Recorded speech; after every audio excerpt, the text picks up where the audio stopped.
chapter 3, verse 22. Then Nebuchadnezzar came there to the mouth of the burning fiery furnace, and speak and said, Shadrach, Meshach, and Abednego, ye servants of the Most High God, come forth and come hither. Then Shadrach, Meshach, and Abednego came forth of the midst of the fire. Now turn to your neighbor and say, neighbor, come out of the fire.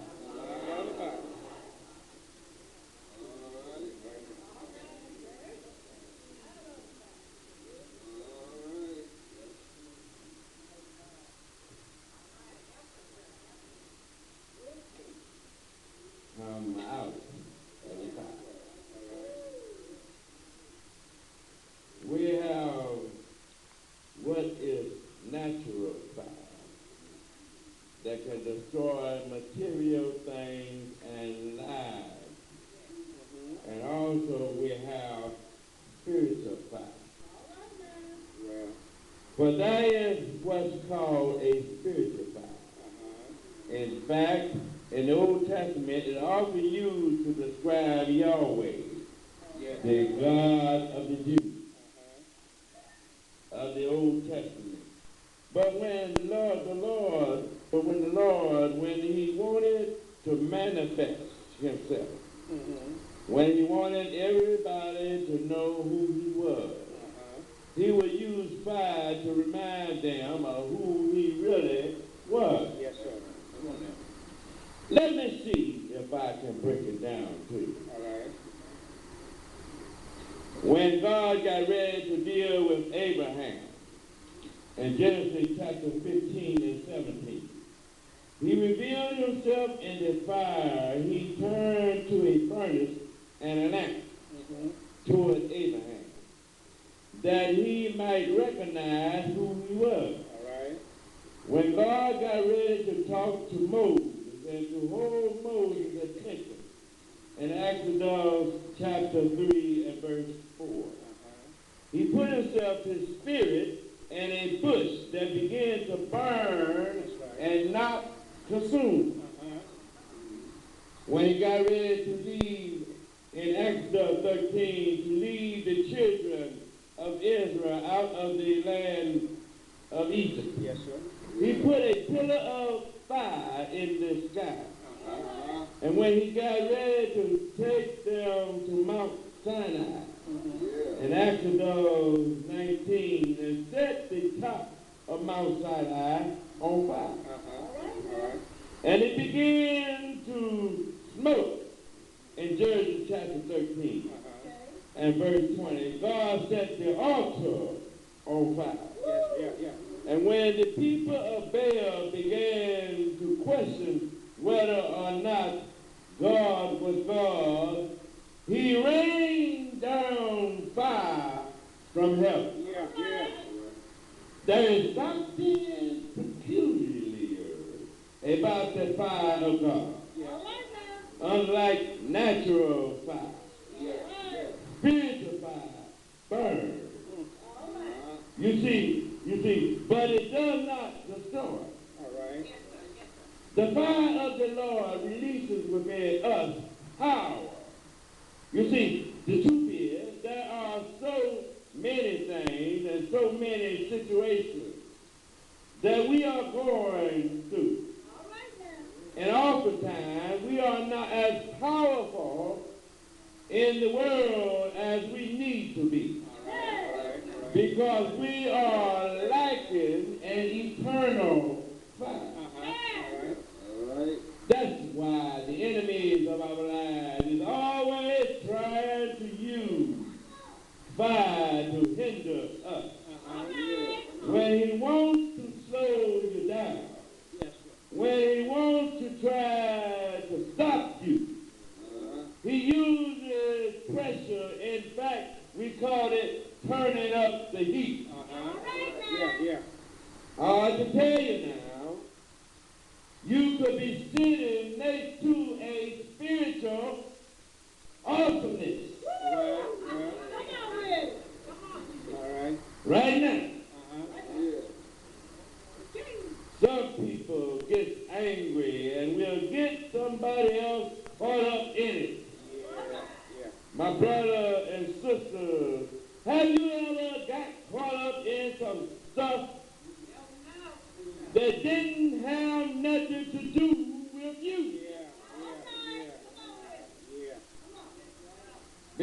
somebody else got angry. Yeah. Somebody else got upset. Yeah. That's why some of you can't have good relationships.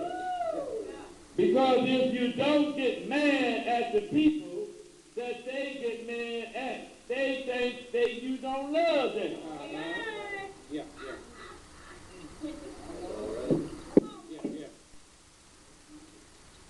Well, we ought to recognize that that don't work. Like the love of God that's in you. The love of God that's burning in your heart ought to run over to each other. That was wrong with the world. We got too much hate.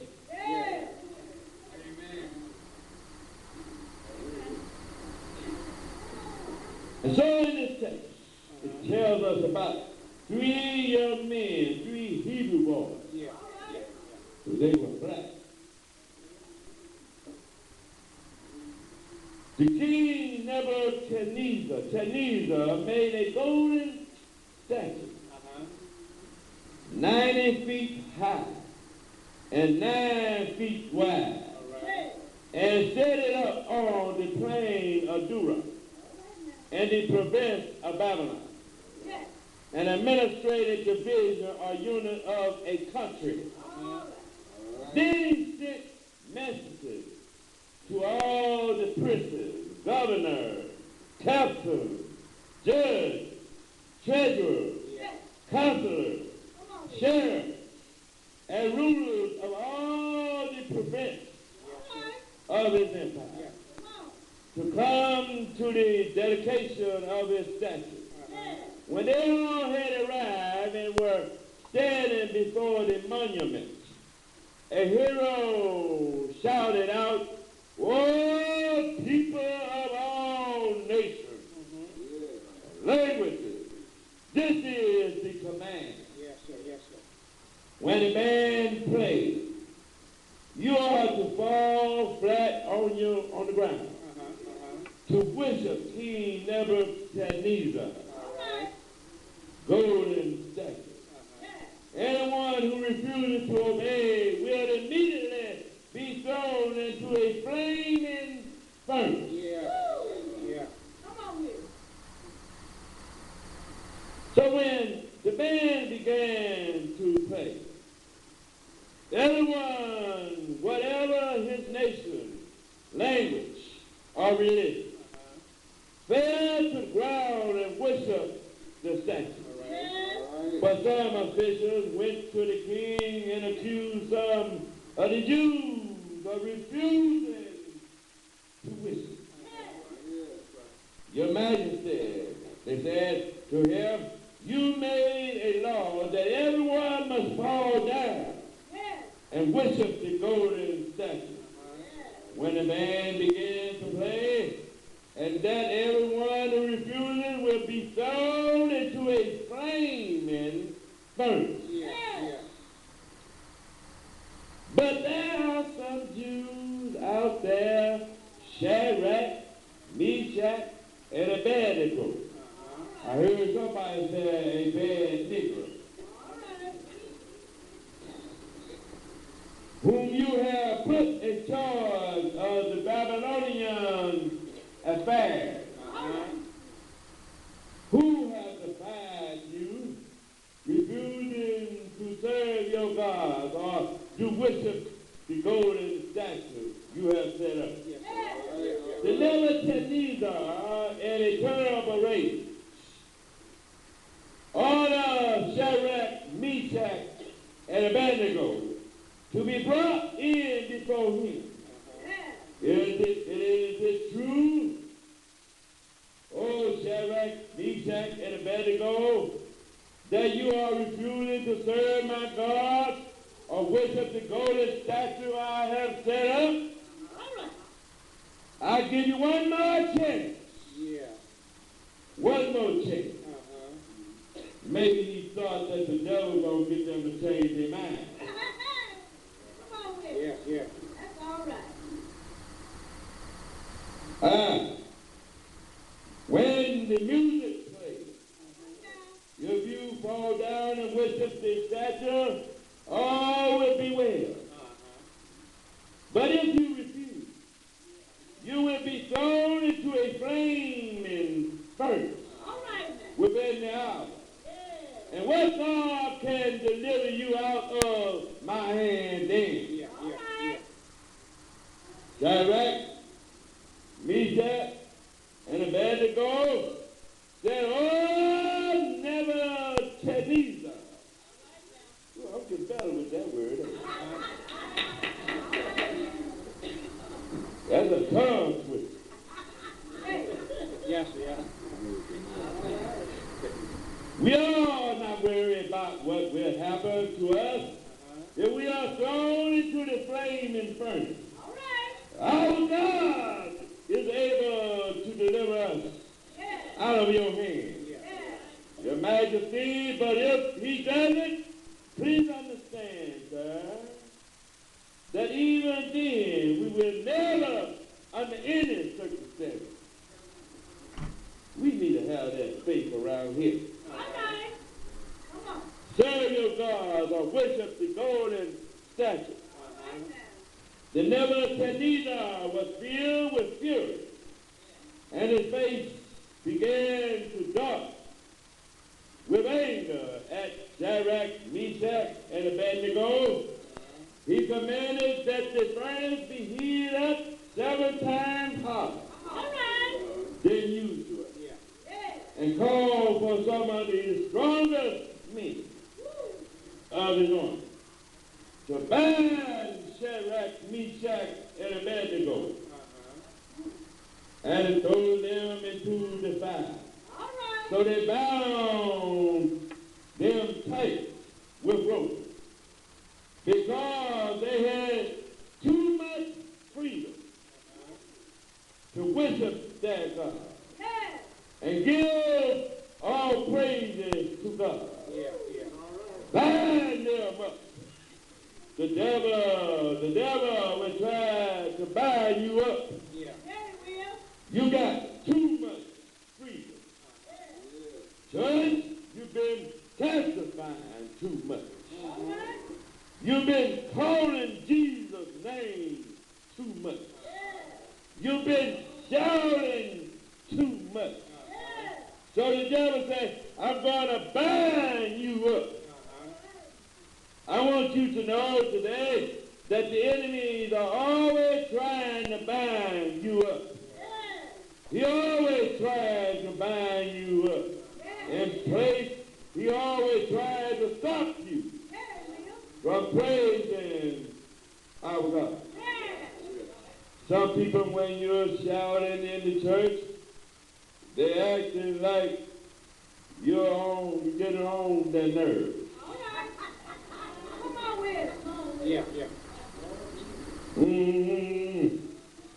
They're trying to bind you up. When you're praising, they are holding their ears because you're making too much noise. Come on, people, come on. When you clap your hands too loud. They're trying to bind you up. They threw the 3 Hebrew boys into the furnace. Fully clothed. And because the king was in his anger. He had to manage such a hot fire in the furnace. The flames leaped out there, killed the soldiers. They threw them in.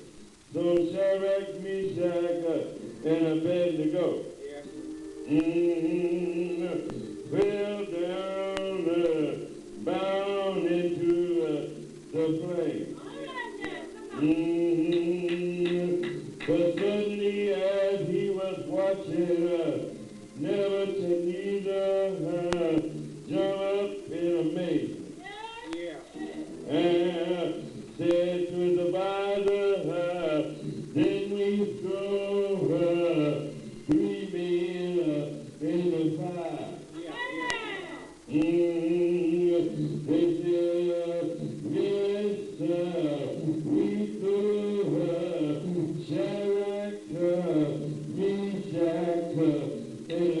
go. Never to neither her shall it but I see four men unbound, walking around in the fire. But I tell you what they were doing. They were having church in the fire.